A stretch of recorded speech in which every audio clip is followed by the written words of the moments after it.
Ishin duke u kthyer në banesë, por përplasja makinës së tyre me një betonieri i mori jetën 4 të rinjve nga zona e Krujës. Në drejtimin e Bencit të bardhë ishte 25 vjeçari Enejt Laçi, i cili kishte shkuar në Rinas për të marrë vëllain e tij Eril Laçin, i cili sapo ishte kthyer nga Gjermania. Rrugës për në Borizan të Krujës, mjeti i tyre përplasi nga pas një betoniere, ku si pasojë 2 vëllezërit humben jetën. Viktime e aksidentit tragjik ishte dhe kushëriri i tyre Andi Laçi, 22 vjeç, si dhe Enrikejt Kurti, 24 vjeç, shok me 3 viktimat. Makina nga përplasja fort shpërtheu në flak duke djegur brenda 4 të rinjt, të cilët pavarësisht ndërhyrjes së forcave zjarfikëse nuk mbijetuan dot.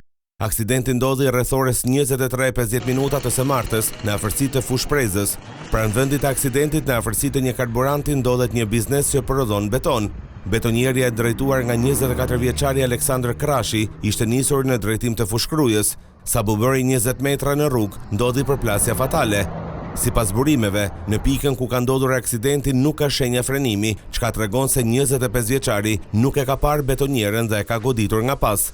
Pritet ekspertiza për të përcaktuar shpejtësinë që ka patur mjeti me 4 të rinjt, çka dyshohet të ketë qenë shumë herë më e lartë se normat e lejuara. Pas ngjarjes, drejtuesi i mjetit të tonazhit të rënd është larguar, por më pas të shoqëruar në komisariat. Të njëjtat burime tregojnë se Krashi nuk kishte leje për të drejtuar një betoniere. Makina ka shpërthyer në zjarr për shkak se ishte me motor benzin-gaz. Trupat e pajet janë nxjerrë të karbonizuar dhe më pas janë transportuar në morgun e Tiranës. Një nga të rinjt postonte gjithashtu video në rrjetin e tij social me makina të ndryshme, ku udhëtonte me shpejtësi të normave të lejuara.